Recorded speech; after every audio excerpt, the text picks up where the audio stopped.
आज 9 जून. आजच्या द हिंदू आणि इंडियन एक्सप्रेसमध्ये एवढे आर्टिकल आले होते, त्यातील आपण एक आर्टिकल बघणार आहोत. Solar power scheme need boost from centre. आता हे आर्टिकल आलं होतं इंडियन एक्सप्रेसच्या एक्सप्लेन या भागामध्ये.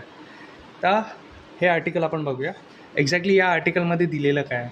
या आर्टिकलमध्ये दिलेलं काय आहे की बघा, भारत कसं आहे, भारत सौर ऊर्जेमध्ये वेगाने पुढे जात आहे.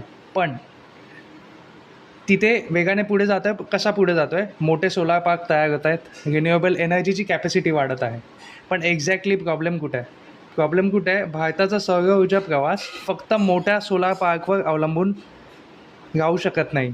भारताला डिसेंट्रलाइज सोलार एनर्जीची गरज आहे. म्हणजेच काय डिसेंट्रलाइज सोलार एनर्जी म्हणजे काय? तर प्रत्येकाच्या घरावरती रूफटॉप सोलार आणि शेतकऱ्यांसाठी सोलार पंप या गोष्टींची गरज आहे भारताला. यासाठी एक्झॅक्टली 2 स्कीम्स आहेत इम्पॉर्टंट. पहिली स्कीम कोणती आहे? PM सूर्यघर योजना. आता या स्कीममध्ये एक्झॅक्ट काय आहे? या स्कीममध्ये काय आहे? या योजनेचा उद्देश घरावर रूफटॉप सोलार बसवणे आणि दर महिन्याला 300 युनिट्सपर्यंत मोफत वीज देणे हा आहे. अजून एक सेकंड स्कीम आहे PM कुसुम योजना. आता ही योजना कोणासाठी? ही योजना शेतकऱ्यांसाठी आहे. यात काय होतं? यात सोलार पंप, शेती पंपाचे सोलरायझेशन आणि शेतकऱ्यांना अतिरिक्त सौर वीज विकून उत्पन्न मिळवण्याची संधी दिली जाते. पण कागदावरती या दोन्ही योजना खूप मस्त वाटतात, एकदम चांगल्या आहेत. पण या योजनेमुळे एक्झॅक्टली फायदा काय होतो? या योजनेमुळे वीज बिल कमी होऊ शकते, शेतकऱ्यांचा डिझेल आणि विजेवरील खर्च कमी होऊ शकतो, डिस्कॉम्सवरील सबसिडी तीही कमी ती डिस्कॉमवरील सबसिडीवरील बर्डन जो आहे, सबसिडी बर्डन आहे, तो पण कमी होऊ शकतो आणि भारताचं जे काही क्लायमेट गोल्स आहेत ते साध्य करण्यास मदत होऊ शकते. पण एक्झॅक्टली समस्या कशात आहे? समस्या आहे इम्प्लिमेंटेशनमध्ये. आता बघा, काही राज्य चांगली काम करतात आहेत, जसं बघायला